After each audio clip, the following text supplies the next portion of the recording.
ನಾರಾಯಣಂ ಸುರಗುರುಂ ಜಗದೇಕನಾಥಂ ಭಕ್ತಪ್ರಿಯಂ ಸಕಲಲೋಕನಮಸ್ಕೃತಂ ಚ ತ್ರೈಗುಣ್ಯವರ್ಜಿತಮಜಂ ವಿಭುಮಾದ್ಯಮೀಶಂ ವಂದೇ ಭವಗ್ನವಮರಾಸುರಸಿದ್ಧವಂದ್ಯಂ ಅಶೇಷವಾಗ್ಜಡ್ಯಮಲಾಪಹಂತ್ರಿ ನವಂ ನವಂ ಸ್ಪಷ್ಟಸುವಾಕ್ಪ್ರದಾಯಿನಿ ಮಮೇಹ ಜಿಹ್ವಾಗ್ರಸುರಂಗನರ್ತಕಿ ಭವಪ್ರಸನ್ನಾ ವದನೆ ಚ ಮೇ ಶ್ರೀಃ ಲಸತು ಶ್ರೀಮದಾನಂದತೀರ್ಥೇಂದುರ್ನೋರದಂಬರೆ ಯದ್ವಚಶ್ಚಂದ್ರಿಕಾ ಸ್ವಂತ ಸಂತಾಪಂ ವಿನಿಗಂಧತೆ ಭವತಿ ಯದನುಭಾವಾದೇಡಮುಖೋऽಪಿ ವಾಗ್ಮೀ ಜಲಮತಿರಪಿ ಜಂತುರ್ಜಾಯತೆ ಪ್ರತ್ಯಮೌಲಿ सकलवचनचेतो देवता भारती सा मम वचसि निधत्तां सन्निधिं मानसे च नमोऽस्तु तात्विका देवाः विष्णुभक्तिपरायणाः धर्ममार्गे प्रेरयन्तो भवन्तः सर्वजेव हि चित्रैः पदैश्च गम्भीरैः वाक्यैमानैरखण्डितैः गुरुभावं व्यञ्जयन्ती भाति श्रीजयतीर्थवा सत्याभिज्ञकराब्जोत्थां पञ्चाशद्वर्षपूजकां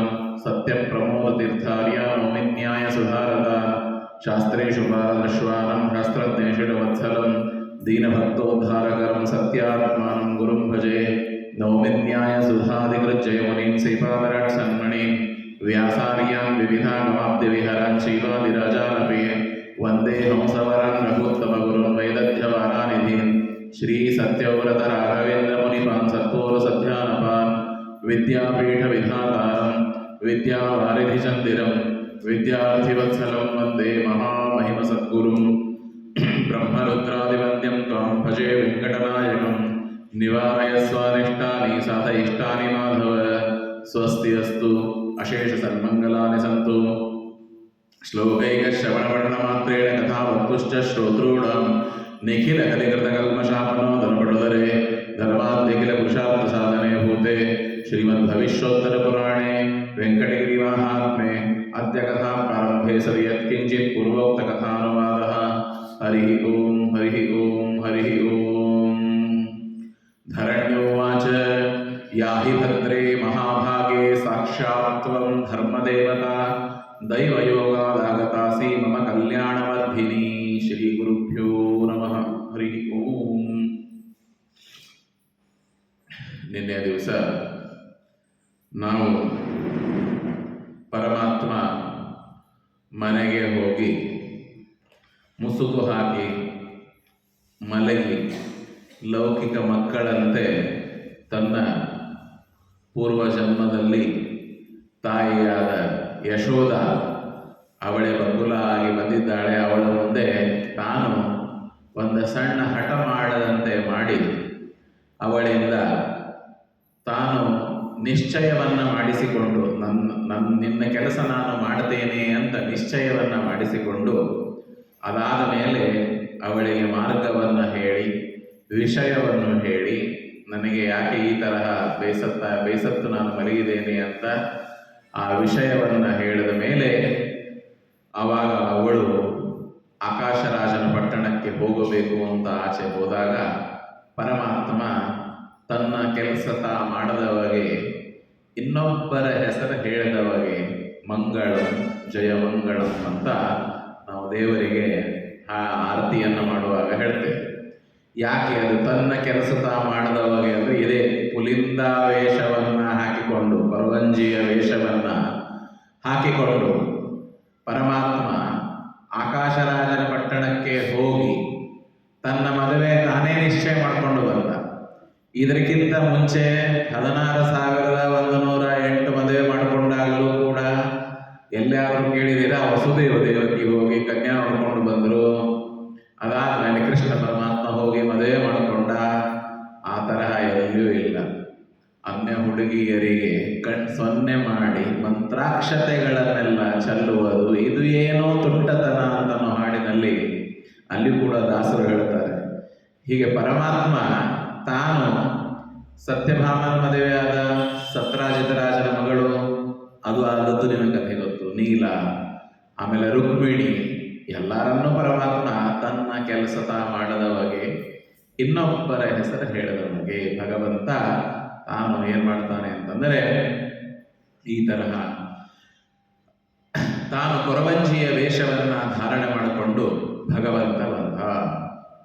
ಆ ಕೊರವಂಜಿಯ ವೇಷವನ್ನ ಧಾರಣೆ ಮಾಡಿದ ಮೇಲೆ ಬಂದು ಆಕಾಶರಾಜನ ಪಟ್ಟಣಕ್ಕೆ ಬಂದು ಓಡಾಡ್ತಾ ಇದ್ದಾನೆ ಜೋರಾಗಿ. ಆ ಕೊರವಂಜಿಯ ವೇಷದಲ್ಲಿರುವ ಪರಮಾತ್ಮ. ನಾನು ಯಾರಿಗೆ ಏನು ಬೇಕು, ಮದುವೆ ಆಗದವರಿಗೆ ಮದುವೆ ಮಾಡಿಸ್ತೇನೆ, ಮಕ್ಕಳಿಲ್ಲದೆ ಇರೋರಿಗೆ ಮತ್ತು ಮಕ್ಕಳು ಕೊಡಿಸ್ತೇನೆ, ಜ್ವರ ಇದ್ದವರಿಗೆ ಜ್ವರ ಬಿಡಿಸ್ತೇನೆ, ಕಾಮಜ್ವರ, ಆ ಜ್ವರ, ಈ ಜ್ವರ, ಭೂತ ಜ್ವರ ಎಲ್ಲ ಬಿಡಿಸ್ತೇನೆ ನಾನು ಅಂತ ಹೇಳ್ತಾ ಓಡಾಡ್ತಾ ಇರ್ತಾಳೆ. ಆವಾಗ ಊರಲ್ಲಿರುವ ಜನರು, ನಾಗರಿಕರು ಹೋಗಿ ರಾಣಿ ಹತ್ರ ಹೇಳ್ತಾರೆ, ಇಲ್ಲ, ನಿನ್ನ ದೈವದಿಂದ ಒಬ್ಬಳು, ನರನಾರಾಯಣ ಆಶ್ರಮದಿಂದ ಒಬ್ಬಳು ಧರ್ಮದೇವತೆ ಬಂದಿದ್ದಾಳೆ, ಅವಳನ್ನು ಕರಿಬೇಕು ಅಂತಂದಾಗ, ನಿನ್ನೆ ನೀವು ಕೇಳಿದ್ದೀರಿ, ಮೊದಲನೇ ಸಾರ್ತಿ ಕರೆದಾಗ ಬರುವುದಿಲ್ಲ. ಇದೆಲ್ಲವೂ ನೋಡಿ ಹೆಜ್ಜೆ ಹೆಜ್ಜೆಗೆ ಲೋಕ ವ್ಯವಹಾರಗಳು ಕಲಿಬೇಕು ನಾವು. ಯಾರೋ ಒಂದ್ಸಲ ಮನೆಗೆ ಬನ್ನಿ ಅಂತ ಕರೀತಾರೆ, ಕರೆದಾಕ್ಷಣ ಅವ್ರ ಮನೆ ಮುಖಕ್ಕಿಂತ ಮುಂಚೆ ನಾವು ಮನೆ ಬಾಗಿಲಿಗೆ ಹೋಗಿ ನಿಂದಿರಬಾರದು.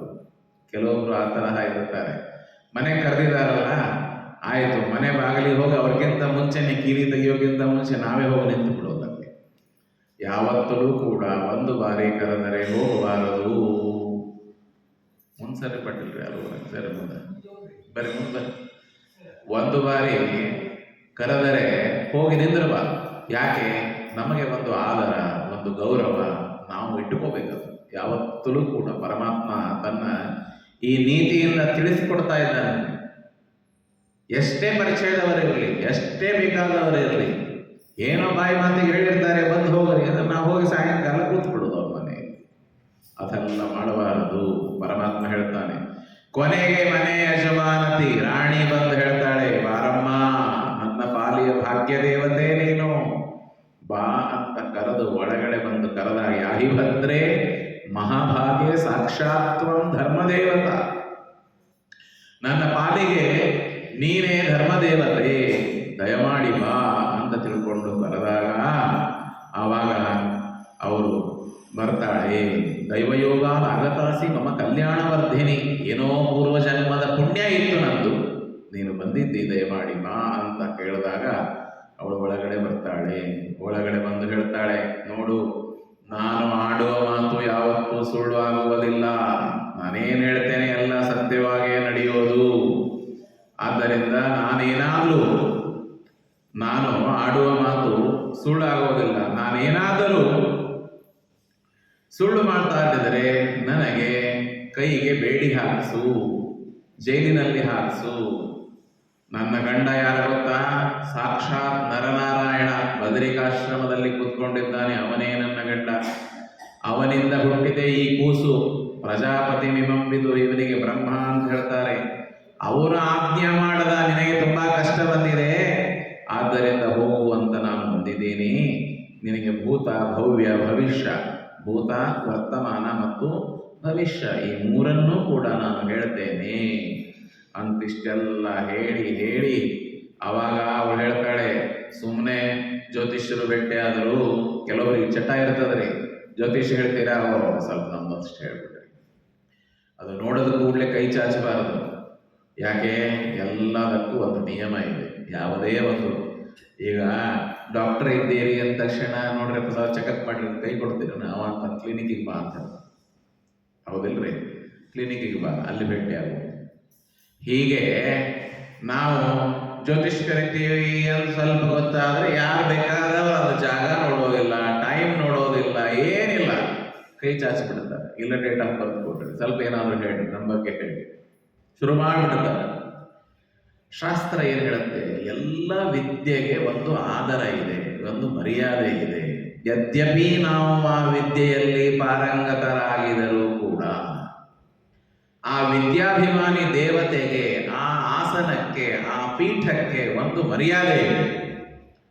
ಆಚಾರ್ಯರು ಭಾಳ ಪಂಡಿತರು ಭಾಗವತ, ಇಲ್ಲೇ ಒಂದೆರಡು ನಾವು ಭಾಗವತ ಹೇಳ್ಬಿಟ್ರಪ್ಪ, ಟೈಮ್ ಪಾಸ್ ಆಗ. ಎಲ್ಲೋ ಸ್ಟೇಷನ್ನಲ್ಲಿ ಭೇಟಿ ಆಗ್ತಾರೆ, ಏರ್ಪೋರ್ಟ್ ಒಳಗೆ ಭೇಟಿ ಆಗ್ತಾರೆ, ಕೆಲವರು ಇರ್ತಾರಪ್ಪ, ಅನಾಯಸ ಭೇಟಿಯಾಗಿರಿ ಆಚಾರ್ಯ ಒಂದೆರಡು ಮಾತು ಹೇಳ್ಬಿಡ್ರಿ ಅಂತ. ತಪ್ಪಲ್ಲ, ಅವರು ಕೇಳೋದು ತಪ್ಪಲ್ಲ. ಆದರೆ ಆ ಗ್ರಂಥಕ್ಕೆ, ಆ ಒಂದು ಇದಕ್ಕೆ ಒಂದು ಆದರ ಇದೆ. ಆ ಕೊರವಂಜಿ ಹೇಳ್ತಾಳೆ, ನೋಡಮ್ಮ, ಹೋಗು, ಮೊದಲು ಹೋಗಿ ನೀನು ಸ್ನಾನ ಮಾಡು, ತಲೆ ಮೇಲೆ ಸ್ನಾನ ಮಾಡಿಕೊಂಡು ಒಳ್ಳೆ ವಸ್ತ್ರಗಳನ್ನು ಧಾರಣ ಮಾಡಿಕೊಂಡು ಆಮೇಲೆ ಗುರುದೇವತೆಗಳಿಗೆ ನಮಸ್ಕಾರ ಮಾಡಿ ಅದಾದ ಮೇಲೆ ನೀನು ಬಾ. ಬರುವಾಗ ಏನು ಮಾಡು, ರತ್ನಾಸನದಲ್ಲಿ ಕೂತ್ಕೋ, ಮನ್ನ ಅಭಿಮುಖವಾಗಿ ಕೂತ್ಕೊಂಡು ಅವಾಗ ಧರಣಿದೇವಿ ಅಂತಾಳೆ, ಏನು ಮಾಡಬೇಕು ನನಗೆ ವಿಧಿವಿಧಾನವನ್ನ ಹೇಳು. ಜ್ಯೋತಿಷ್ಯ ಕೇಳಬೇಕಾದರೆ ಅದು ನಮ್ಮ ಜೀವನದ ಭವಿಷ್ಯವನ್ನ ನಿರ್ಣಯ ಮಾಡತಕ್ಕಂತಹ ಅದು ಒಂದು ವಿದ್ಯೆ. ಅದನ್ನು ಕೇಳುವಾಗ ಹೆಂಗೆ ಬೇಕಾದಂಗೆ ಹೋಗಿ ನಾವು ಅದೆಲ್ಲ ಕೇಳಬಾರ್ದು. ಹೇಳೋರು ಸಹಿತ ಹಾಗೆ ನಿಯಮದಿಂದ ಇರಬೇಕು. ಈಗ ನೋಡಿ, ನೀವು ಯಾವುದೇ ಒಂದು ಪೇಪರ್ನೋ ನ್ಯೂಸ್ ಚಾನೆಲ್ನೋ ಏನೇ ಒಂದು 1000 ಜನ ಬೆಳಗ್ಗಿಂದ ಸಾಯಂಕಾಲದವರೆಗೆ ನಿಮಗೆಲ್ಲ ಜ್ಯೋತಿಷ್ಯ ಹೇಳೋರು ಸಿಗ್ತಾರೆ. ಯಾಕೆ ಅವರು ಹೇಳಿದ್ದರ ಮೇಲೆ ನಮಗೆ ವಿಶ್ವಾಸ ಬರೋದಿಲ್ಲ? ಯಾಕೆ ಅದೇ ಬರೇ ಮನೋರಂಜನಾ ಅಂತ ನಾವು ತೆಗೆದುಕೊಳ್ತೀವಿ? ಯಾಕೆ ಹಳೆ ಕಾಲದ ಜನರು ಹೇಳಿದ್ದರ ಮೇಲೆ ಅಷ್ಟೊಂದು ವಿಶ್ವಾಸ ಇರುವುದು? ಅದಕ್ಕೆ ಒಂದು ಮಾತಿದೆ, ಏನಂತಂದ್ರೆ ಅಂತರಂಗದ ಮಾತು ಹೇಳ್ತೇನೆ. ಜ್ಯೋತಿಷ್ಯ ವಿದ್ಯೆ ಇದು ದೇವತೆಗಳ ವಿದ್ಯೆ. ಆ ದೇವತೆಗಳ ವಿದ್ಯೆ ನಾವು ಹೇಳುವಾಗ ನಮಗೆ ಇಂದ್ರಿಯಗಳ ನಿಗ್ರಹ ಇರಬೇಕು. ಆಮೇಲೆ ಅಂತರಂಗ ಶುಚಿ ಆಗಿರಬೇಕು. ನಮ್ಮ ಅಂತರಂಗವೂ ಶುದ್ಧವಾಗಿಲ್ಲ, ಇಂದ್ರಿಯಗಳ ಮೇಲೆ ನಿಗ್ರಹ ಇಲ್ಲ. ನಾವು ಹೇಗೆ ಬೇಕಾದಾಗೆ ತಿನ್ನೋದು, ಹೇಗೆ ಬೇಕಾದಾಗೆ ಕೂಡೋದು. ಈಗ ಏನಿದೆ ರೀ, ವಿದ್ಯೆ ಕಲಿಯೋದಕ್ಕಾಗಿ ನಿಮಗೆ ಬುದ್ಧಿ ಬೇಕು. ಬುದ್ಧಿ ಇದ್ದರೆ ವಿದ್ಯೆ ಬರುತ್ತೆ. ಈ ಕ್ಯಾಲ್ಕುಲೇಷನ್ ಬಂದರೆ ಜ್ಯೋತಿಷ್ಯ ತಿಳಿತು. ಜ್ಯೋತಿಷ್ಯ ಬರಬಹುದು, ಆದರೆ ನಾವು ನುಡಿದಂತೆ ಅದು ಆಗಬೇಕು ಅಂತಂದರೆ, ನಾವು ನುಡಿದಂತೆ ನಡೆಯಬೇಕು ಅದು ಅಂತಂದರೆ ಯಾವಾಗಲೂ ಮುಂದೆ ಹೇಳುವ ವ್ಯಕ್ತಿಯ ನಾಲಿಗೆಯ ಮೇಲೆ ಆ ಒಂದು ಪಾವಿತ್ರ್ಯ ಇರಬೇಕು. ಕೇಳುವರು ಸಹಿತ ನಾವು ಯಾರು ಬೇಕಾದವ್ರನ್ನ ಹೇಳ್ತಾರೆ ಅಂದ ತಕ್ಷಣ ಆ ಥರ ಎಲ್ಲ ಹೋಗಬಾರದು. ಯಾಕೆ ಅದು ದೇವತೆಗಳ ವಿದ್ಯೆ. ದೇವತೆಗಳ ವಿದ್ಯೆ ಆದದ್ದರಿಂದಾಗಿ ಅದನ್ನು ಕೇಳುವರು ಅಥವಾ ಅದನ್ನು ಹೇಳುವರು ಅಷ್ಟೇ ಶುದ್ಧ ರೀತಿಯಿಂದಾಗಿ ಅದನ್ನು ಕೇಳಬೇಕು. ಬಹಳ ಸಹಜವಾಗಿ ಅದನ್ನು ಇದು ಮಾಡಬಾರದು. ಅದನ್ನು ಹೇಳಿಕೊಡ್ತಾ ಇದ್ದಾಳೆ ನೋಡಿ ಕೊರವಂಜಿ. ಹೋಗು, ಸ್ನಾನ ಮಾಡು, ಶುದ್ಧವಾಗಿ ಬಾ. ಆಮೇಲೆ ಸುಮ್ಮನೆ ಇವಾಗ ಮನೆಯಲ್ಲಿ ಎಲ್ಲರೆಲ್ಲ ಜ್ಯೋತಿಷ್ಯ ಹೇಳೋರು ಫ್ರೀಯಾಗಿ ಹೇಳಿಸ್ಕೋಬಾರ್ದು. ಏನ್ರಿ, ಫ್ರೀಯಾಗಿ ಯಾವತ್ತೂ ಕೂಡ ಯಾವ ಕೆಲಸನೂ ಮಾಡಿಸ್ಕೋಬಾರ್ದು. ಅಪ್ಪನ ಶ್ರಾದ್ದ, ತಂದೆ ತಾಯಿ ಶ್ರಾದ್ದ, ಆಮೇಲೆ ಮನೆಯಲ್ಲಿ ಜ್ಯೋತಿಷ್ಯ ಹೇಳೋರಿದ್ದಾರೆ ಅಂತ ಅವ್ರ ಕಡೆಯಿಂದ ಜ್ಯೋತಿಷ್ಯ ಕೇಳೋದು, ಪ್ರವಚನ ಹೇಳಿಸುವುದು, ಯಾವುದೇ ದೈವ ಸಂಬಂಧಿಯಾದ ವಿದ್ಯೆಯಿಂದ ನಾನು ಫಲ ಪಡಿಬೇಕು ಅಂತಿದ್ರೆ ಅದು ಯಾರು ಏನು XYZ ನಾನು ಹೇಳೋದಿಲ್ಲ. ಒಂದು ದೇವರ ಗುರುಗಳ ಸಂಬಂಧಿಯಾದ ವಿದ್ಯೆ, ಆ ವಿದ್ಯೆಯಿಂದ ನನಗೆ ಫಲ ಬರಬೇಕು ಅಂತಿದ್ದರೆ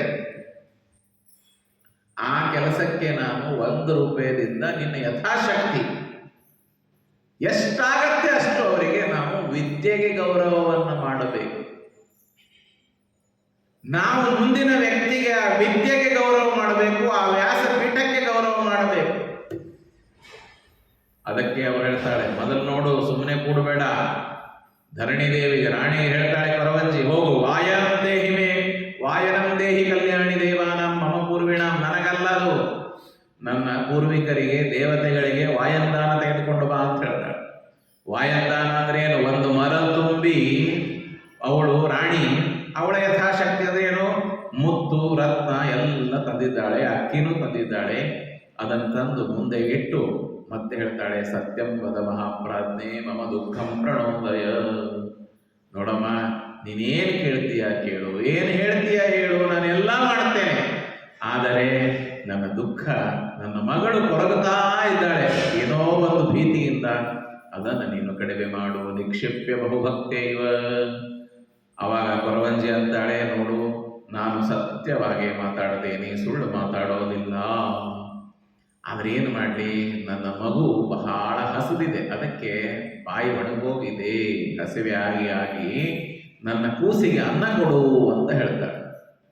ಆ ಅನ್ನ ಕೊಡುವಂತ ಶಿಶೋರ್ ಅನ್ನಂ ಪ್ರಯಚ್ಛಮೇ, ನನ್ನ ಕೂಸಿಗೆ ಅನ್ನ ಕೊಡುವಂತ ಹೇಳಿದಾಗ ಅವಾಗ ಅವಳು ಏನು ಹೇಳ್ತಾಳೆ ಹೇಳುವಾಗ ನೋಡಿ, ಅಹಕೃತಂ ರಾತ್ರಿ ಕೃತಂ, ಹಗಲೊತ್ತು ಮಾಡಿದ್ದಾದ್ರೂ ನಡೆಯುತ್ತೆ, ನಿನ್ನೆ ರಾತ್ರಿ ತಂಗಳನ್ನ ಇದ್ರೂ ಸಾಕು ನಡೆಯುತ್ತೆ, ಏನಾದರೂ ಕೊಡು ಅಂತ ವಿಚಾರ ಮಾಡಿ, ರಾಜನ ಮನೆಯಲ್ಲಿ ಹೋಗಿ ತಂಗಳನ್ನ ನಿಮಗೆ ಸಿಗತ್ತಾ?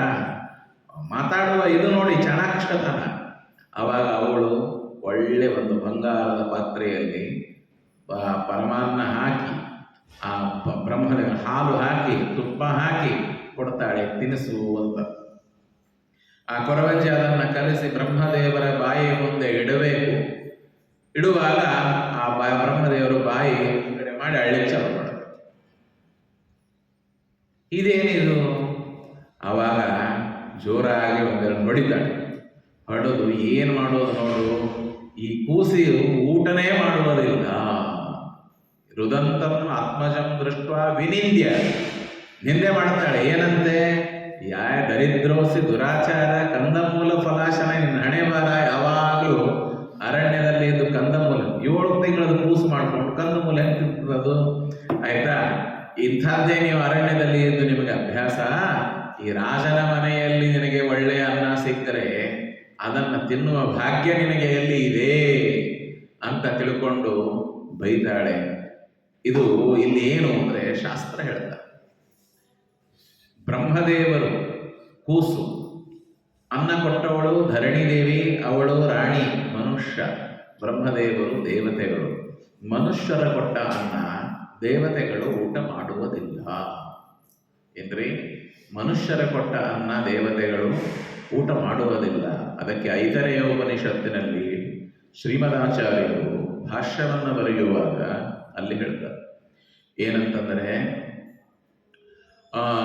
ಇದು ಭೋಗ, ಇದು 3 ವಿಧ ಏನ್ರಿ? ಭೋಗ ಅನ್ನೋ ಶಬ್ದಕ್ಕೆ ಏನರ್ಥ?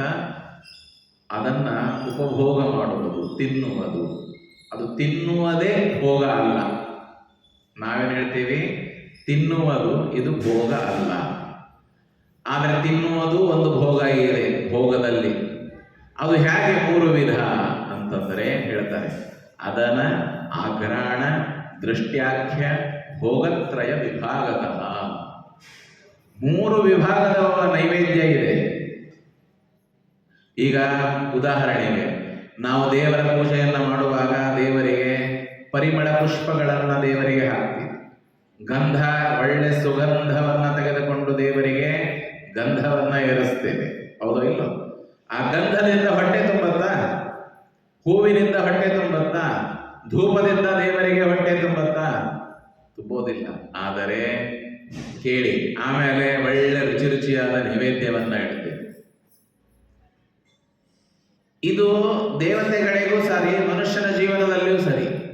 ನಾವು ಈಗ ಒಂದು ಒಳ್ಳೆ ಬಟ್ಟೆ ಹಾಕೋತೀವಿ, ಹಾಕೊಂಡು ತಯಾರಾಗಿ ಒಂಚೂರು ಸ್ಪ್ರೇ ಮಾಡ್ತೇವೆ, ಸೆಂಟ್ ಹಾಕೋತೇವೆ. ಅದಾದ ಮೇಲೆ ನಮಗೆ ಖುಷಿಯಾಗುತ್ತೆ. ಒಂದು ಒಳ್ಳೆ ಹೂ ವಾಸನೆ ನೋಡಿದಾಗ ನಮಗೆ ಸಂತೋಷವಾಗುತ್ತೆ. ಈ ಭೋಗಗಳು 3 ವಿಧವಾಗಿದೆ. ಹೇಗೆ ನೋಡಿ, ಅದನ ಆಘ್ರಾಣ ದೃಷ್ಟ್ಯಾಖ್ಯ ಭೋಗತ್ರಯ ವಿಭಾಗ. ಪರಮಾತ್ಮ ಏನು ಮಾಡ್ತಾನೆ ಅಂತಂದರೆ, ದೇವತೆಗಳ ನೈವೇದ್ಯ ಮಾಡಿದ ಅನ್ನ ಏನಿದೆಯಲ್ಲ, ದೇವತೆಗಳು ನೈವೇದ್ಯ ಮಾಡಿದ ಅನ್ನ ಪರಮಾತ್ಮ ತಾನು, ಲಕ್ಷ್ಮೀದೇವಿ ಬಡಿಸ್ತಾಳೆ, ಪರಮಾತ್ಮ ತಾನು ಕೂತು ಅದನ್ನ ಊಟ ಮಾಡ್ತಾನೆ. ಇದು ದೇವರ ವಿಷಯಕವಾಗಿ ಹೇಳಿ. ದೇವರು ಪರಮಾತ್ಮ ಲಕ್ಷ್ಮೀದೇವಿ ದೇವತೆಗಳು ಕೊಟ್ಟ ಅನ್ನ ತಾನು ಕೂತು ಊಟ ಮಾಡ್ತಾನೆ. ಆಮೇಲೆ ಋಷಿ ಮುನಿಗಳ ಕೊಟ್ಟ ಅನ್ನ ಪರಮಾತ್ಮ ಏನು ಮಾಡ್ತಾನೆ? ಅದನ್ನ ಆಘ್ರಾಣ ಮಾಡ್ತಾನೆ, ವಾಸನೆ ನೋಡ್ತಾನೆ ಏನ್ರಿ? ಅದು ಆಘ್ರಾಣ. ಆಮೇಲೆ 3ನೇದು ಮನುಷ್ಯರ ಕೊಟ್ಟ ಅನ್ನ, ಅದನ್ನ ದೃಷ್ಟಿಯಿಂದ ನೋಡ್ತಾನೆ. ಅದಕ್ಕೆ ಬಹಳ ಜನ ಪಾಪ ಇತ್ತೀಚೆಗೆ ಒಬ್ಬ ದೊಡ್ಡ ಇವರು ಹೋದರು. ಅವರು ನಮ್ಮ ಧರ್ಮವನ್ನ ಹೇಗೆ ಬೇಕಾದಾಗೆ ಏನ್ ಬೇಕಾದಾಗೆ ಎಲ್ಲ ಇದನ್ನ ಮಾಡಿದ್ದಾರೆ.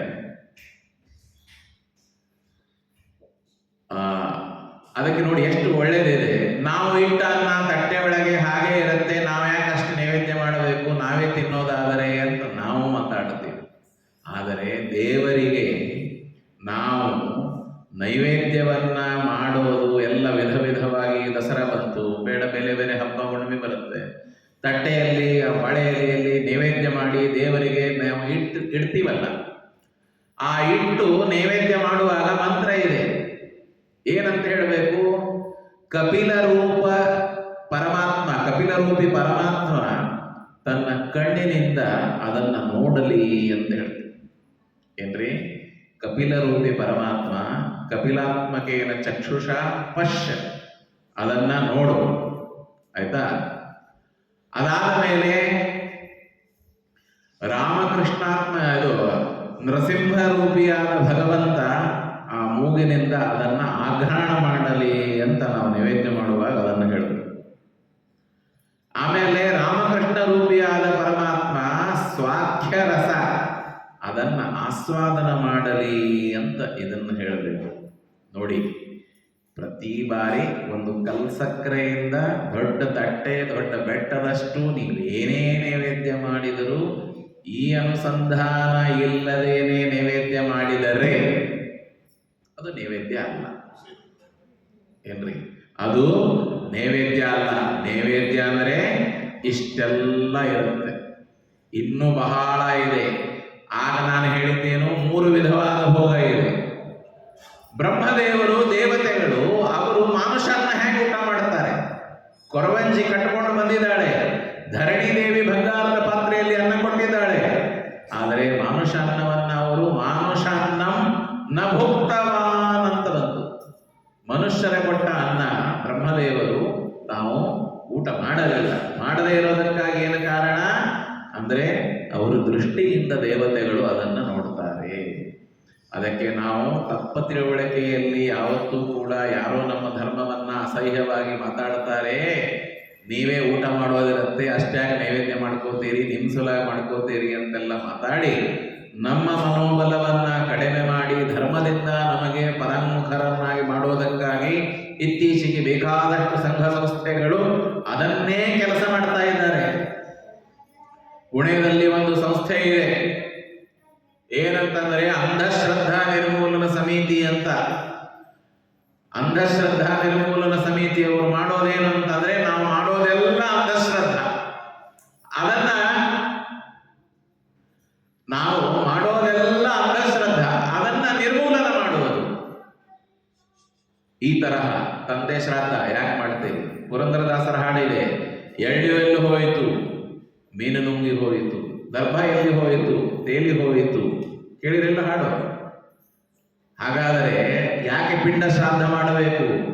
ಶ್ರಾದ್ದ ಅನ್ನೋ ಶಬ್ದಕ್ಕೆ ನಾವು ಕೊಟ್ಟ ಪಿಂಡವನ್ನ ಆ ಪಿತೃಗಳು ಬಂದು ತೆಗೆದುಕೊಂಡು ಹೋಗುವುದಿಲ್ಲ.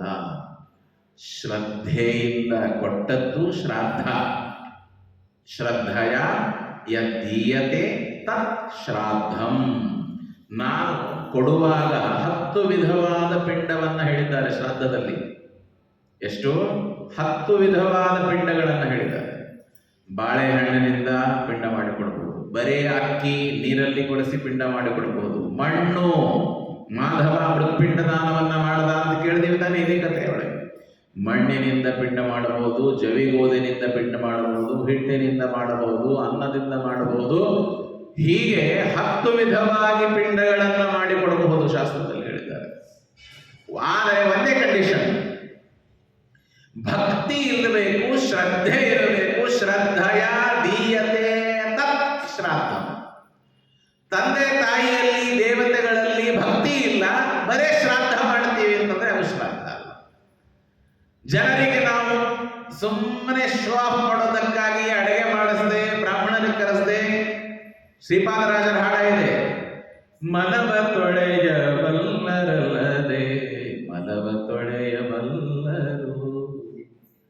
ಅಲ್ಲಿ ಬರುತ್ತೆ ಮುಂದೆ, ತಮ್ಮ ತಂದೆ ಸತ್ತ ಎಂದು 100 ಮಂದಿ ವಿಪ್ರರಿಗೆ ಊಟ ಮಾಡಿಸಿ ತಮ್ಮ ತಂದೆ ತೃಪ್ತರಾಗನೆಂದು ಈ ತರಹ ಭಾವಿಸುವ ತಂದೆ ಸಹ ಇರುವಾಗ, ಅದು ಒಂದು ವಾಕ್ಯ ಇದೆ ಪರಾಶರ ಸ್ಮೃತಿಯಲ್ಲಿ, ಜೀವತೋ ವಾಕ್ಯಕರಣ.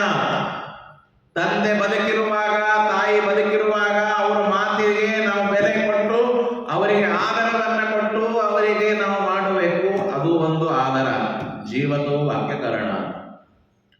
ಆಮೇಲೆ ಪ್ರತ್ಯಬ್ಧಂ ಭೂರಿಭೋಜನ. ಅವರ ವರ್ಷದಲ್ಲಿ ಶ್ರಾದ್ದ ಯಾವಾಗ ಬರುತ್ತೋ ಬಟ್ಟೆ ತುಂಬಿ ಊಟಕ್ಕಾಗಬೇಕು. ಗಯಾಯಾಂ ಶ್ರದ್ಧದಾನೇನ ತ್ರಿಭೆ ಪುತ್ರಸ್ಯ ಪುತ್ರತ. ನಿನ್ನೆ ನಾನು ಹೇಳಿದ್ದೆ ದೇವಋಣ, ಋಷಿ ಋಣ, ಪಿತೃಋಣ ಅಂತ ಇನ್ನೊಂದು ಮಾತನ್ನು ಹೇಳಿದ್ದೆ ನಿನ್ನೆ. ನಾವು ಏನ್ ಮಾಡ್ತೇವೆ, ಒಂದು ಅಡುಗೆ ಮಾಡಿಸಿ ಒಳ್ಳೆ ಒಂದು ಇದನ್ನು ಮಾಡಿ ಗೆಟ್ ಟುಗೆದರ್ ಟೈಪ್ ಮಾಡಿ ಎಲ್ಲರೂ ಊಟಕ್ಕೆ ಹಾಕಿ ನಮ್ಮವ್ವ ಅಪತೃಪ್ತರಾದರು ಅಂತ ನಾವು ತಿಳ್ಕೊಂಡ್ಬಿಡ್ತೇವೆ. ಆದರೆ ಆ ಕಾರ್ಯದಲ್ಲಿ ಶ್ರೀಪಾದರಾಜರು ಹೇಳುದು ಮನವ ತೊಳೆಯ ಬಲ್ಲರಲ್ಲದೆ ಮನವ ತೊಳೆಯ ಬಲ್ಲರೇ ಅಂತ ಹೇಳ್ತಾರೆ. ಭಾರಿ ಅಡಿಗೆ ಮಾಡಿಸಿದ್ದೀರಿ, ಎಲ್ಲರೂ ಊಟಕ್ಕೆ ಹಾಕ್ತೀವಿ, ನಿಮ್ಮ ಅಪ್ಪ ಖುಷಿ ಆದ ಇಲ್ಲೋ, ಅದು ಯಾರು ಹೇಳ್ಬೇಕು? ಅದು ನಾನೇ ಹೇಳ್ಬೇಕು. ಶ್ರದ್ಧಾ ನನಗ ಇತ್ತೋ ಇಲ್ಲೋ, ಶ್ರದ್ಧೆಯ ಯದೀಯತೆ ತತ್ಶ್ರಾದ್ಧಂ, ಶ್ರದ್ಧೆಯಿಂದ ಕೊಡಬೇಕು. ಶ್ರಾದ್ದದ ಡೆಫಿನೇಷನ್ ಹೇಳಿಕತ್ತೀನಿ ನಾನು. ಒತ್ತಿ ಉಟ್ಟುಕೊಂಡು ಮಡಿಲೇ ಇದನ್ನು ಮಾಡಿ ಹಂಗ ಮಾಡಿ ಇದು ಮಾಡಿ ಶ್ರಾದ್ದ ಅದು ಅಲ್ಲ, ಅದು ಒಂದು ಅಂಗ. ಶ್ರೀಮದಾಚಾರ್ಯರು ಹೇಳ್ತಾರೆ, ಮನಸ್ಸು ಹೇಗೆ ಅಂತರಂಗ ಶುದ್ಧಿಯೋ ಹಾಗೆ ಬಹಿರಂಗ ಶುದ್ಧಿನೂ ಅವಶ್ಯಕ ನಮಗೆ. ಮಡಿ ಆಚಾರ ಯಾಕೆ ಬೇಕು? ಕೊರೋನಾ ಬಂದಾಗ ಬಾಯಿ ಮುಚ್ಚಿಕೊಂಡು ಎಲ್ಲರೂ ತೊಳ್ಕೊಂಡು ಎಲ್ಲ ಮುಟ್ತಿದ್ರು ಇಲ್ಲೋ, ಅವಾಗ ಯಾಕೆ ಬೇಕಾಗಿತ್ತು ನಿಮಗೆ? ಯಾರು ನಮಗೆ ಪ್ರಶ್ನೆ ಮಾಡ್ತಾ ಇದ್ದಾರೆ, ಇಡೀ ಜಗತ್ತೇ ಯಾವ ಶುಚಿ ಯಾವ ಶುದ್ಧಿ ನಮ್ಮ ಸಂಸ್ಕೃತಿ ಒಳಗೆ ನಮ್ಮ ಧರ್ಮದೊಳಗೆ 10,000 ವರ್ಷ ಅನಂತ ಕಾಲದಿಂದ ನಡೆದು ಬಂದಿದೆ. ಅಂಥದ್ದನ್ನ ನೀವು ಯಾವಾಗ ಪ್ರಾಣಾಪಾಯ ನಿಮ್ಮ ಕಣ್ಣಿಗೆ ಕಾಣಿಸ್ತಾ ಅವಾಗ ನೀವು ಮಾಡ್ಲಿಕ್ಕೆ ಪ್ರಾರಂಭ ಮಾಡಿದ್ರಿ. ಅದಕ್ಕೆ ಶುದ್ಧಿ ಇದು ಬಹಳ ಅವಶ್ಯಕ. ಶ್ರಾದ್ದವಾಗಲಿ. ಬ್ರಹ್ಮದೇವರು ಅನ್ನವನ್ನ ಊಟ ಮಾಡಲಿಲ್ಲ, ಮಾಡದೇ ಇರೋದಕ್ಕೆ ಕಾರಣ ಏನು? ಅವರು ದೇವತೆಗಳು. ದೇವತೆಗಳಿಗೆ ಮನುಷ್ಯರ ಅನ್ನವನ್ನ ಅವರು ಊಟ ಮಾಡುವುದಿಲ್ಲ. ಮಾನುಷಾನ್ನಂ ನ ಭುಕ್ತವಾನ್. ಅವರು ಸುಮ್ಮನೆ ಅದನ್ನ ನೋಡ್ತಾರೆ. ಅದಕ್ಕೆ ನಾವು ನೈವೇದ್ಯ ಇಟ್ಟಾಗ ದೇವತೆಗಳು ಏನ್ ಮಾಡ್ತಾರ್ರಿ? ಅದನ್ನ ಕಣ್ಣಿನಿಂದ ನೋಡ್ತಾರೆ. ಅದಕ್ಕೆ ನೈವೇದ್ಯಂ ನಯೋದ ಉರ್ಗೃಣೋಂತಂ ಯದ್ಗುಣಾನಾಮಜಾದಯ. ಆ ಭಗವಂತನಿಗೆ ನೈವೇದ್ಯವನ್ನ ಸಮರ್ಪಣೆ ಮಾಡಿದಾಗ ಅವ್ರೇನ್ ಮಾಡ್ತಾರೆ? ದೃಷ್ಟಿಯಿಂದ ಮಾಡ್ತಾರೆ. ಭ್ರೂಭಂಗಂ ಪಾರಮೇಷ್ಠ್ಯಾದಿ ಪದದಾಯಿ ಮುಕ್ತಿದಂ. ಪರಮಾತ್ಮನ ಒಂದು ಸುಮ್ಮನೆ ಹೀಗೆ ಈ ಹುಬ್ಬು ಇರುತ್ತಲ್ಲ, ಹೀಗೆ ಹುಬ್ಬು ಹಾಡಿಸಿದರೆ ಬ್ರಹ್ಮದೇವರು ಬ್ರಹ್ಮ ಪದವಿಗೆ ಹೋಗ್ಬಿಡ್ತಾರ. ಹಾಗೆ ಭಗವಂತ ಒಂದು ದೃಷ್ಟಿಯನ್ನ ಹಾಕದ ಅಂದ್ರೆ ಆ ನೈವೇದ್ಯದಲ್ಲಿ ಇರುವ ಎಲ್ಲ ದೋಷಗಳು ಎಲ್ಲವೂ ಭಗವಂತ ತಾನು ಕಲ್ತಾನೆ. ಇದು ನೋಡಿ, ಮಾನುಷಾನ್ನವನ್ನ ಬ್ರಹ್ಮದೇವರು ಊಟ ಮಾಡದೇ ಇರುವ ಕಾರಣ ಏನು ಗೊತ್ತಾಯ್ತಲ್ಲ ವಿಷಯ. ನೈವೇದ್ಯ 3 ವಿಧ. ಅದಕ್ಕೆ ಮನೆಯಲ್ಲಿ ಅಡಿಗೆ ಮಾಡುವಾಗ ಭಾವನೆ ತಾಯಂದರಿಗೆ ಎಲ್ಲರಿಗೆ ಏನಿರಬೇಕು? ಇದು ನಮ್ಮ ಸಲುವಾಗಿ ನಾನು ಮಾಡ್ತಾ ಇಲ್ಲ, ದೇವರ ಸಲುವಾಗಿ ಮಾಡ್ತಾ ಇದ್ದೀನಿ. ದೇವರ ಸಲುವಾಗಿ ಮಾಡ್ತಾ ಇದ್ದಿದ್ದರಿಂದಾಗಿ ದೇವರು ನನ್ನ ದೃಷ್ಟಿಯಿಂದ ನೋಡಿ ಭೋಗವನ್ನ ಮಾಡ್ತಾನೆ. ಈಗ ಇದಕ್ಕೆ ಯಾವ ಮಂತ್ರ ಬೇಕಾಗಿದ್ದೀರಿ? ತಾಯಂದ್ರು ನೀವು ಮನೆಯಲ್ಲಿ ನೈವೇದ್ಯ ಇಡುವಾಗ ಮನೆಯವರು ಪೂಜೆ ಮಾಡ್ತಾರೆ, ಬೇಡ ಯಾವುದೋ ದಿವಸ ಹಣ್ಣು ಇಟ್ಟು ನೀವು ನೈವೇದ್ಯ ಮಾಡುವಾಗ ದೇವರೇ ಕಪಿಲ ರೂಪಿಯಾದ ಪರಮಾತ್ಮ ನೀನು ಕಣ್ಣಿನಿಂದ ನೋಡಪ್ಪ, ನರಸಿಂಹ ರೂಪಿಯಾದ ಪರಮಾತ್ಮ ವಾಸನೆ ನೋಡಪ್ಪ, ರಾಮಕೃಷ್ಣ ರೂಪಿಯಾದ ಪರಮಾತ್ಮ ನೀನು ಅದನ್ನ ಆ ರಸವನ್ನ ಆಸ್ವಾದನೆ ಮಾಡುವಲ್ಲಿಗೆ ಯಾವ ಮಂತ್ರ ಬೇಕಾಗಿದೆ? ಇಲ್ಲಿ ಬೇಕಾಗಿರೋದು ಶ್ರದ್ಧೆ. ಆ ಶ್ರದ್ಧೆ ಇದ್ದರೆ ಎಲ್ಲರೂ ಸರಿ. ಹೌದಲ್ಲ? ಶ್ರದ್ಧಾ ಬೇಕಲ್ಲ, ಯಾರ ಮಂತ್ರ ಏನ್ ಬೇಕಾಗಿಲ್ಲ. ಅದಕ್ಕೆ ಬ್ರಹ್ಮದೇವರು ಅದನ್ನ ಊಟ ಮಾಡದೇ ಇದ್ದಾಗ ಆ ಕೊರವಂಜಿ ಬೈತಾಳೆ. ಹೃದಂತಂ ಆತ್ಮಜಂ ದೃಷ್ಟ ವೇನಿತ್ಯ ಪ್ರತತಾಳಚ. ಬೈತಾಳೆ. ಬೈದು ದರಿದ್ರೋಸಿ ದುರಾಚಾರ ಕಂದ ಮೂಲ ಫಲಾಶನ ಕಥನ್ನು ಭೋಕ್ಷಸೇ ಪೃಷ್ಟಂ ಕ್ಷೀರಾನ್ನಂ ರಾಜನಿರ್ಮಿತಂ. ನೀನು ಇಂಥ ಒಳ್ಳೆ ರಾಜರ ಮನೆ ಊಟ ಮಾಡೋದು ನಿನಗೆ ಗೊತ್ತೇ ಇಲ್ಲ. ಹೋಗಲಿ, ಏನ್ ಮಾಡ್ಲಿ? ನನ್ನ ಹೊಟ್ಟೆಯಲ್ಲಿ ಊಟವನ್ನ ಹಾಕಿದರೆ ಕೂಸಿಗೆ ಹಾಲಿನ ರೂಪದಲ್ಲಿ ಹೋಗತ್ತೆ. ಅದಕ್ಕೆ ನಾನು ಅದನ್ನ ಊಟ ಮಾಡ್ತೇನೆ ಅಂತ ತಿಳ್ಕೊಂಡು ತಾನೇ ಎಲ್ಲ ಪರಮಾತ್ಮ ಊಟ ಮಾಡಿದ್ದಾನೆ. ಪರಮಾತ್ಮನಿಗೆ ಯಾವ ದೋಷಗಳು ಇಲ್ಲ. ಮಾನುಷನ್ನ ಅದು ದೇವತೆಗಳಿಗೆ ದೋಷ, ಪರಮಾತ್ಮ ದೇವಾಧಿದೇವ, ಅವನಿಗೆ ಯಾವ ದೋಷವಿಲ್ಲ. ಆದ್ದರಿಂದ ಪರಮಾತ್ಮ ಸತ್ಯಂ ವದಾಮಿ ಶುಶ್ರೋಣಿ. ಊಟ ಎಲ್ಲ ಆಯಿತು. ಊಟ ಆದ ಮೇಲೆ ಇನ್ನು ಮೇಲೆ ಅವಳು ಕೇಳ್ತಾಳೆ, ನಾನು ಸತ್ಯವಾಗಿ ಹೇಳಮ್ಮ, ಏನು ಹೇಳುತ್ತೇನೆ ಎಲ್ಲ ಸತ್ಯವಾಗಿ ಹೇಳ್ತೇನೆ. ಒಂದು ಸ್ವಲ್ಪ ಬಾಯಿ ಊಟ ಮಾಡಿ ಮಾಡಿ ಇದು ಆಗ್ಬಿಟ್ಟಿದೆ, ಬಿಗಿ ಆಗ್ಬಿಟ್ಟಿದೆ, ಅದು ಸಡ್ಲ ಆಗ್ಬಿಟ್ಟಿದೆ. ಅದಕ್ಕೇನು ಮಾಡಬೇಕು ನಾನು? ಒಂದು ತಾಂಬೂಲವನ್ನು ಕೊಡು ಅಂತ ಹೇಳ್ತೇನೆ. ಏಲ ಲವಂಗ ಕರ್ಪೂರ ನಾಗವಲ್ಲೀದಲೇ ಯುಧಂ ತಾಂಬೂಲಂ ಅರ್ಪಯಾಮಾಸ ಪುಲಿಂದಾಜೈ ಪತಿವ್ರತ. ಒಬ್ಬ ಕವಿ ಹೇಳ್ತಾನೆ, ತಾಂಬೂಲ ಯಾಕೆ ತಿನ್ನಬೇಕು ಅಂತಲ್ಲಿಕ್ಕೆ ಒಬ್ಬ ಕವಿ ಹೇಳ್ತಾನೆ. ಏನಂತೆ? ತಾಂಬೂಲ ಊಟ ಆದ ಮೇಲೆ ತಾಂಬೂಲ ತಿನ್ನಲಿಲ್ಲ, ನಾ ತಿನ್ನೋದಿಲ್ಲ. ಮತ್ತು ಕವಿ ಹೇಳ್ಯಾನಷ್ಟೇ, ತಾಂಬೂಲೇನ ವಿನಾರಾಜನ್, ತಾಂಬೂಲೇನ ವಿನಾರಾಜನ್ ಜಡೀಭೂತ ಸರಸ್ವತಿ. ಬಾಯಿ ಒಳಗೆ ತಾಂಬೂಲ ಹಾಕೊಂಡ್ರೆ ಏನಾಗತ್ತೆ? ಆ ಸರಸ್ವತಿ ಬಾಯಿ ಒಳಗೆ ಎಲ್ಲಾ ಕಡೆ ಅಟ್ಕೊಂಡಿರ್ತಾಳೆ. ಮುಖದಿಂದ ಹೊರಗಡೆ ಹೋಗೋದಿಲ್ಲ. ನನಿಸ್ಸರೇ ಮುಖಾದ್ ವಾಣಿ, ಬಾಯಿಯಿಂದ ಮಾತು ಹೊರಗೆ ಹೋಗಬೇಕು ಅಂದ್ರೆ ತಾಂಬೂಲ ಹಾಕಬೇಕು. ಅದಕ್ಕ ಇದನ್ನ ಕೊಡ್ತಾರೆ ಉದಾಹರಣೆ. ಏನಂತ? ಮನೆ ಒಳಗೆ ಮದುವೆಯಾದ ಮಗಳು ತವರು ಮನೆ ಬಿಟ್ಟು ಹೇಗೆ ಹೊರಗಡೆ ಹೋಗೋದಿಲ್ಲೋ, ಮದುವೆ ಆದ ಮೇಲೆ ಮಗಳಿಗೆ ತವರು ಮನೆ ಕಳಿಸ್ತಾರಲ್ಲ, ಅತ್ತೆ ಮನೆಗೆ ಹೋಗು ಅಂತ. ಅವಾಗ ಅವಳು ಹೇಗೆ ಭಾರವಾಗಿ ಕಾಲ ಎತ್ತಿ ಎತ್ತಿ ಹೊರಗಡೆ ಇಡ್ತಾಳೆ, ಹಾಗೆ ತಾಂಬೂಲ ಹಾಕೊಳ್ಳದೆ ಇದ್ದರೆ ಆ ಮುಖದಿಂದ ವಾಣಿಯೂ ಹೊರಗಡೆ ಹೋಗೋದಿಲ್ಲ. ಅದಕ್ಕೆ ತಾಂಬೂಲ ಕೊಟ್ಟರೆ ಬಾಯಿಯಿಂದ ಶಬ್ದಗಳು ಹೊರಗೆ ಬರುತ್ತೆ. ಅಮ್ಮ ತಾಂಬೂಲ ಕೊಡು ಅಂತ ಕೇಳ್ತಾರೆ. ನನಿಸ್ಸರೆ ಮುಖಾದ್ ವಾಣಿ ಗೃಹಾತ್ ಕುಲವಧೂರಿವ. ಮನೆಯಲ್ಲಿ ತನ್ನ ಇದು ಹೇಗಿರ್ತಾಳೋ ಹಾಗೆ ಹೋಗೋದಿಲ್ಲ ಅಂತ ಅವನು ಸುಮ್ಮನೆ ವರ್ಣನೆ ಮಾಡ್ತಾನೆ. ಏವಂ ರೂಪಗತಂ ಕೃಷ್ಣಂ. ಪರಮಾತ್ಮನ ಈ ಕೊರವಂಜಿಯ ವೇಷವನ್ನ ನೋಡಿ, ಅವನು ಧರ್ಮದೇವಿ ಮುಂದೆ ಕೂತದ್ದು, ಎಲ್ಲ ಊಟ ಮಾಡೋದನ್ನು ನೋಡಿ, ತಾಂಬೂಲ ತಿನ್ನೋದನ್ನು ನೋಡಿ ದೇವಾಧಿದೇವತೆಗಳು ಸ್ತೋತ್ರ ಮಾಡ್ತಾ ಇದ್ದಾರೆ. ಏನಿದು? ಎಂಥ ಪುಣ್ಯವಂತಿ ಅವಳು ಧರಣಿ ದೇವಿ. ಪರಮಾತ್ಮನಿಗೆ ಕೂತು ಊಟಕ್ಕೆ ಹಾಕ್ತಾ ಇದ್ದಾಳೆ ಸಾಕ್ಷಾತ್ತಾಗಿ. ಅದಾದ ಮೇಲೆ ತಾಂಬೂಲ ಕೊಡ್ತಾ ಇದ್ದಾಳೆ. ನಾವು ಕೊಟ್ಟಿದ್ದ ತಾಂಬೂಲ, ನಾವು ಕೊಟ್ಟಿದ್ದ ಊಟ ಪರಮಾತ್ಮ ಮುಟ್ಟೋದೂ ಇಲ್ಲ.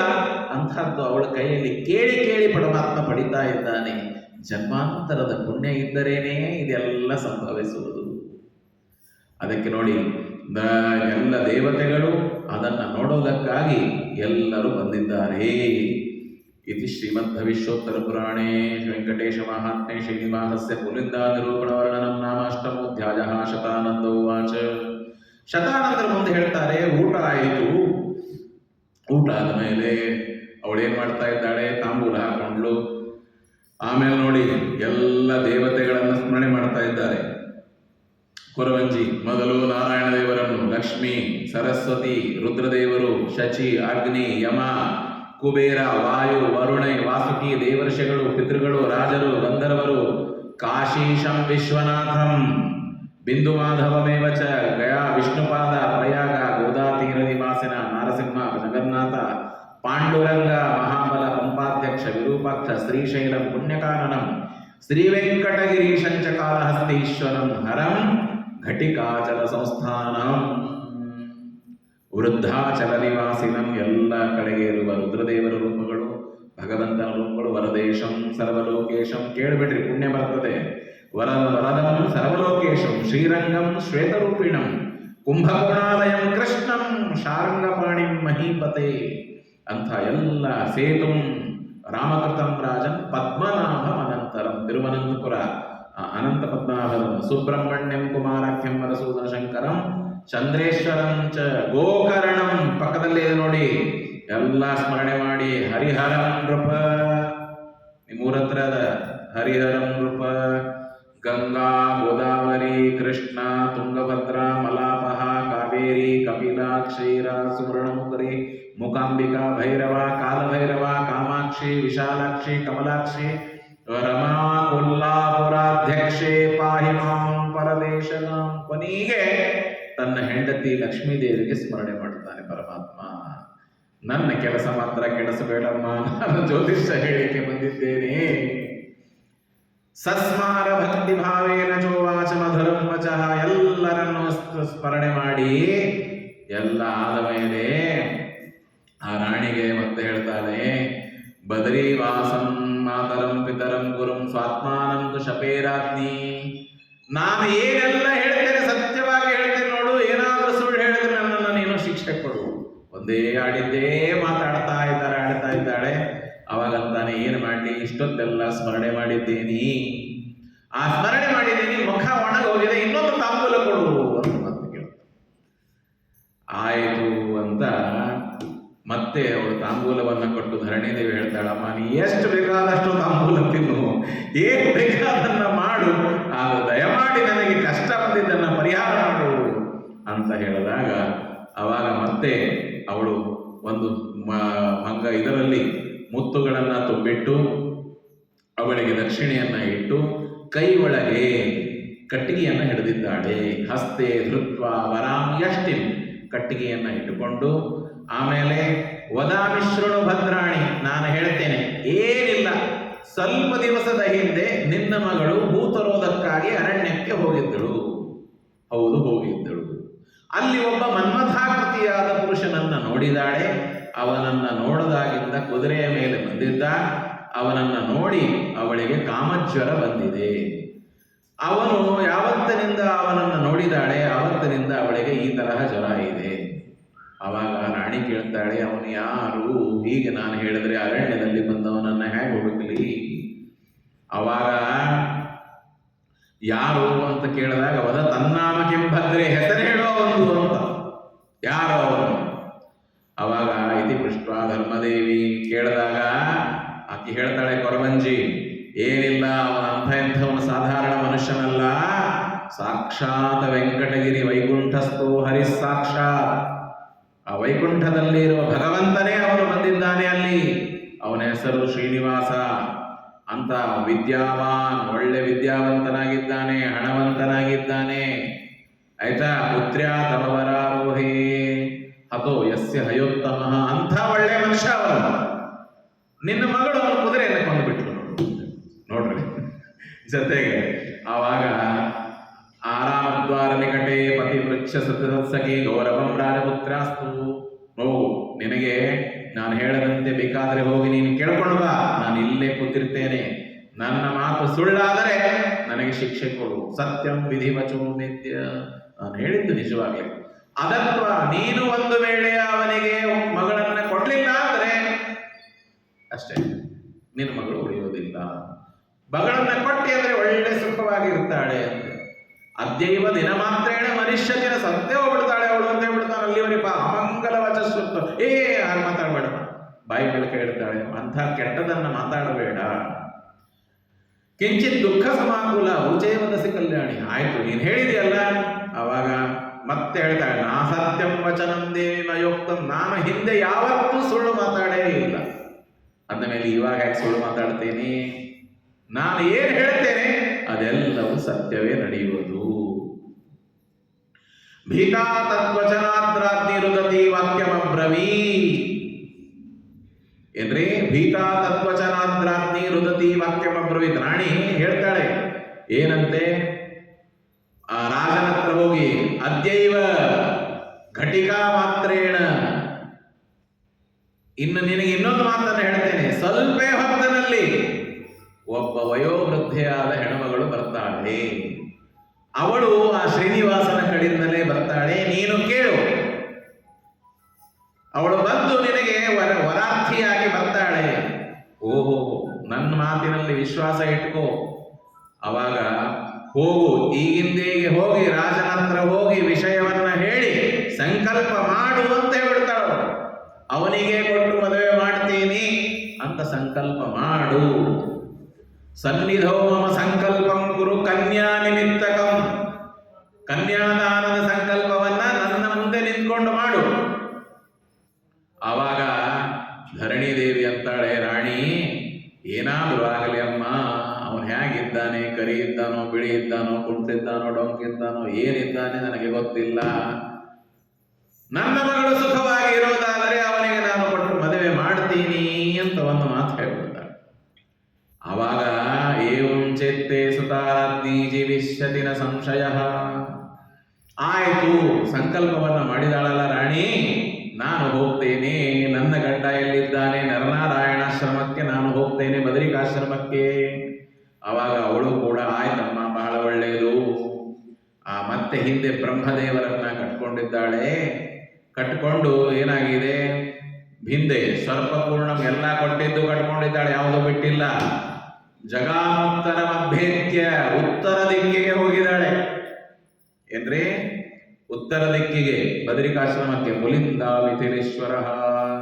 ಅವಳು ಹೋದ ಮೇಲೆ ಮಗಳ ಹತ್ರ ರಾಣಿ ಬಂದು ಕೇಳ್ತಾಳೆ, ಏನಮ್ಮ ನಿನ್ನ ಮನಸ್ಸಿನಲ್ಲಿ ಏನಿದೆ ಹೇಳು ಅಂತ ಕೇಳಿದಾಗ ಅವಳು ನಚ ಮಾತೃ ಸಮಂ ಮಿತ್ರಂ ಪುತ್ರೀಣಾಂ ವಿದ್ಯತೆ ಶುಭೆ. ಹೆಣ್ಣು ಮಕ್ಕಳಿಗೆ ತಾಯಿಗಿಂತ ಹತ್ರ ಬೇರೆ ಯಾರೂ ಇರೋದಿಲ್ಲ. ತಾಯಿ ಮೇಲೆ ಅಷ್ಟು ಜೀವ ಇರುತ್ತೆ ಹೆಣ್ಮಕ್ಕಳಿಗೆ. ಅದು ಹಾಗೆ ರಾಣಿ ನಿನಗೆ ಪದ್ಮಾವತಿಗೆ ಅವಳ ತಾಯಿ ಧರಣಿ ದೇವಿ ಏನು ಮನಸ್ಸಲ್ಲಿ ಇದೆ ಹೇಳು, ನಾನು ಮಾಡ್ತೇನೆ ಅಂತಂದಾಗ, ನಿನ್ನ ಈ ತರಹ ಕೊರಗುವುದು ನಿನ್ನ ಶರೀರ ನನಗೆ ಬಹಳ ಬೇಜಾರಾಗ್ತಾ ಇದೆ, ಕೆಟ್ಟನಿಸ್ತಾ ಇದೆ, ಹೇಳು ಅಂತ ಹೇಳಿದಾಗ ಆ ಪದ್ಮಾವತಿ ಹೇಳ್ತಾಳೆ, ಅಬಾಧ್ಯಾಂ ಮಹಾರಾಜ್ಞಿ ವಿಷಪಾನಂ ಕರೋಮಿ ಚ. ನಾನು ದುರ್ದೈವಿ, ನಾನು ವಿಷಪಾನವನ್ನು ಮಾಡ್ತೇನೆ. ಪದ್ಮಾವತಿ ಕಿಂ ವದಿಷ್ಯಾಮಿ ಹೇ ಮಾತಃ ಸೂತಿಕಾ ದುಃಖವಾಗತಂ. ಪದ್ಮಾವತಿಗೆ ಕೇಳಿದಾಗ ಅವಳಂತಾಳೆ, ಅಮ್ಮ ಇನ್ನೂ ನನ್ನ ಮದುವೆ ಆಗಿಲ್ಲ, ನನಗೆ ಏನು ಕಷ್ಟ ಆಗಬಹುದು ಈ ವಯಸ್ಸಿನಲ್ಲಿ, ಅಂಥದ್ದನ್ನು ನಾನು ನಿನಗೇನು ಹೇಳಬೇಕು ಅಂತ ಹೇಳಿ, ಏನಿಲ್ಲ ನನಗೆ ನಾಕೃತ್ಯ ಅಂಥ ಕೆಟ್ಟ ಕೆಲಸ ಯಾವುದು ನಾನು ಮಾಡಿಲ್ಲ. ನನ್ನ ಮನಸ್ಸಿನಲ್ಲಿ ನಾನು ಪುಷ್ಪವಾಟಿಕಕ್ಕೆ ಹೋದಾಗ ಮನ್ಮಥಾಕೃತಿಯಾದ ಆ ಪುಂಡರೀಕ ಅಂದರೆ ಕಮಲದಂತೆ ಕಣ್ಣುಗಳುಳ್ಳ ಆ ಪರಮಾತ್ಮನನ್ನ ನಾನು ನೋಡಿದ್ದೇನೆ. ಅವನನ್ನ ನೋಡಿದ್ದರಿಂದಾಗಿ ಅವನಿಗೆ ಕೃಷ್ಣ ಅಂತ ಹೇಳ್ತಾರೆ. ಅವನನ್ನ ಮದುವೆ ಆಗುವವರೆಗೆ ನನಗೆ ಸಮಾಧಾನ ಆಗುವುದಿಲ್ಲ. ಆ ಭಗವಂತನ ದರ್ಶನದಿಂದ ಎಲ್ಲರೂ ಅವರ ಕಷ್ಟಗಳನ್ನು ಪರಿಹಾರ ಮಾಡ್ಕೋತಾರೆ. ಕೆಲವೊಬ್ರು ಬಹಳ ಉದಾಸೀನ ಇರ್ತಾರೆ. ನನಗೊಬ್ಬ ಗೆಳೆಯ ಇದ್ದ, ಅವರ ಹಿಂಗೆ ಅವ್ರ ಮನೆಯೊಳಗೆ ಒಬ್ಬರು ಇದ್ರು, ಒಬ್ಬ ವ್ಯಕ್ತಿಗಳು. ಅವರಿಗೆ ಭೇಟಿ ಆಗ್ಲಿಕ್ಕೆ ಯಾಕೆ ಬರೋದು, ಏನ್ ಭೇಟಿ ಆಗೋದು, ಅದೇ ಭೇಟಿ, ಒಂದ್ಸಲ ನೋಡಿವಲ್ಲ ಮತ್ತೇನು ಭೇಟಿ ಆಗೋದು. ಅವ್ರಿಗೆ ಈ ತರಹ ಉದಾಸೀನ. ಹಾಗೆ ದೇವರ ದರ್ಶನಕ್ಕೆ ಬರ್ರಿ, ಗುಡಿಗೆ ಬರ್ರಿ, ಬಂದು ಹೋಗಿಲ್ಲ ನಿಮ್ಮ ಗುಡಿಗೆ, ಮತ್ತೇನು ಬೇರೆ ಮಾಡಿರೇನು, ಏನ್ ಬೇರೆ ಮಾಡೋದಿರ್ತದ, ಅದೇ ದೇವರಿದ್ದಾರ, ಅದೇ ರಾಯರಿದ್ದಾರೆ, ಅದೇ ಅಂದ್ರೆ ಅವ್ರು ಹಿಂಗ್ರೆ ಹೋಗ್ತಾರೆ. ಏನ್ ವಿಚಿತ್ರ ವಿಚಿತ್ರ ಜಗತ್ತಿನಲ್ಲಿ ಜನ. ನಾನು ಬಹಳ ಚರ್ಚೆ ಮಾಡ್ತಿದ್ದೀವಿ, ಏನ್ರಿ ಹಿಂಗಿದ್ದಾರ ನೋಡಪ್ಪ ನಮ್ಮ ಮಾಮ ಅಂತ ಹೇಳ್ತಿದ್ರು. ಏನ್ರಿ ಮದುವೆ ಆದಾಗಿಂದ ಅತ್ತಿ ಮನೆಗೆ 2 ಸಲ ಬಂದಾರ ಅವ್ರು 60-70 ವರ್ಷಗಳೊಳಗ. ಯಾಕಂದ್ರೆ ಅದೇ ಅತ್ತಿ ಅದೇ ಮಾವ ಏನ್ ಮಾಡೋದ ಮದುವೆ. ಅವ ಬಹಳ ಅಂದ್ರೆ ನಾವು ಬಹಳ ನಗುತ್ತಿದ್ದೀವಿ. ನಿಮ್ಮ ಮಾವ ಹೆಂಗ ಮಾಡಬೇಡ, ಅದೇ ಅತ್ತಿ ಅದೇ ಮಾವ ಮದುವೆ ಆಗ್ಯದ ಹೋದಾಯ್ತು, ನಿಮ್ಮ ಹೆಂಡತಿಗರೆ ಕಳಿಸ್ತೀರಿ. ಅಕ್ಕಿಗಾದ್ರೆ ಏನ್ ಕಳಿಸೋದು, ನಾ ಹೆಂಡತಿ ನೋಡಿ ಇರ್ತಿದ್ದಾರೆ ಮತ್ತೆ. ಹೀಗೆ ದೇವ್ರ ಗುಡಿಗೆ ಬರ್ರಿ, ಪ್ರವಚನ ಇರ್ತದ, ಭಾಗವತ ಅದೇ ಭಾಗವತ, ಅದೇ ಕಥೆ, ಅದೇ ದೇವರು, ಅದೇ ಏನ್ ನೋಡೋದ್ರಿ. ಉದಾಸೀನರಾಗಿರಬಾರ್ದು. ಮನುಷ್ಯ ಜೀವನದಲ್ಲಿ ಲೈವ್ ಆಗಿರಬೇಕು.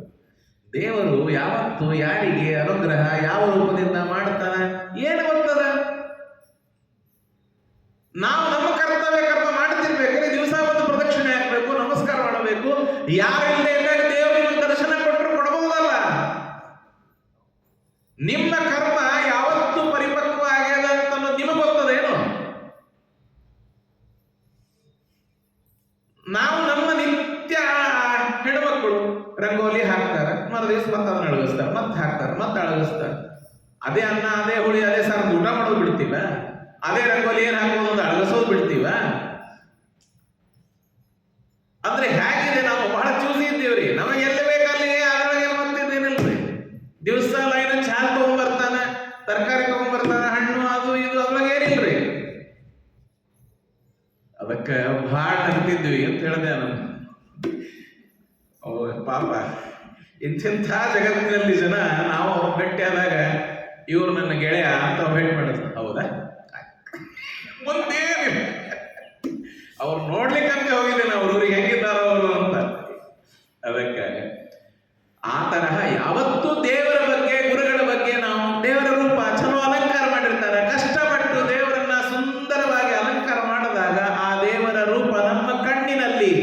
ನಮ್ಮ ಒಂದು ಹೃದಯದಲ್ಲಿ ಭಗವಂತನ ರೂಪ ಕೂತರೆ ನಾವು ಯಾವಾಗ ಯಾವಾಗ ಧ್ಯಾನ ಮಾಡ್ತೀವಿ, ಧ್ಯಾನ ಮಾಡಿದಾಗ ಅದು ನಮ್ಮ ಮುಂದೆ ಆ ಭಗವಂತನ ರೂಪ ಬರ್ತದೆ.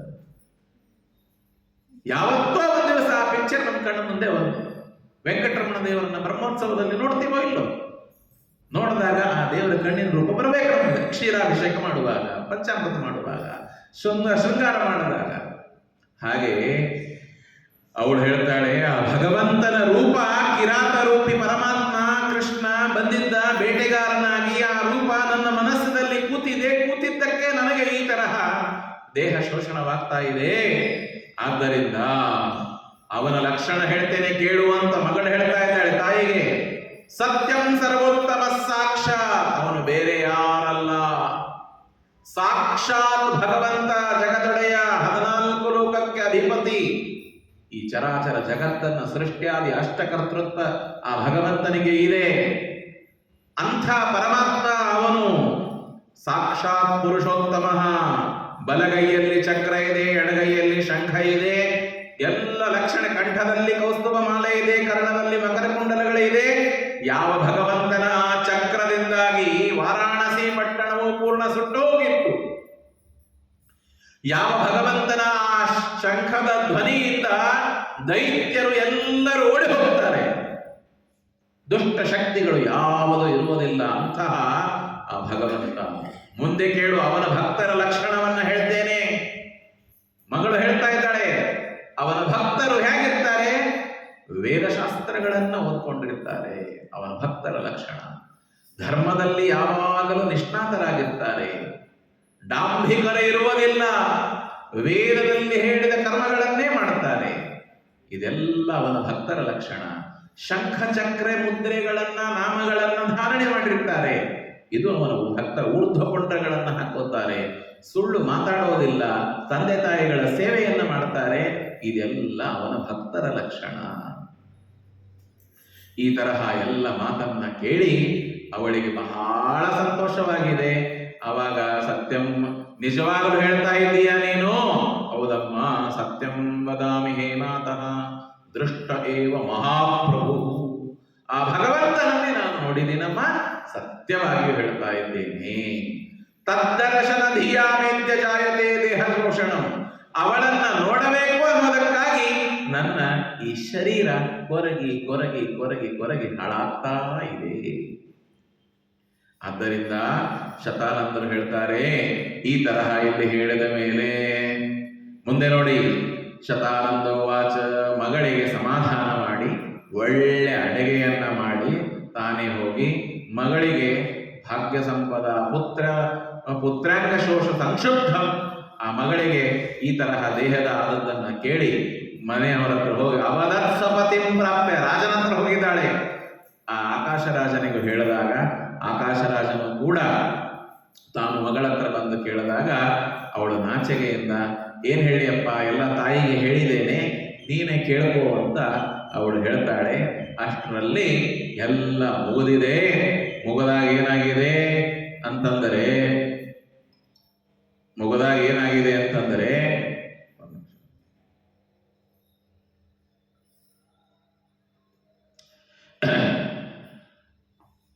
ಮುಗಿದಾಗ ಆಕಾಶರಾಜ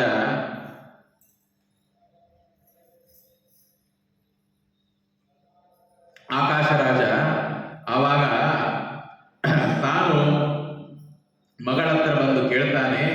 ಮಗಳ ಹತ್ರ ಬಂದು ಕೇಳಿದಾಗ ಕೂಡಲೇ ಮಗಳು ತಾಯಿಗೆ ಹೇಳಿದ್ದೇನೆ, ನೀನೆಲ್ಲ ಕೇಳ್ಕೋ ಅಂತ.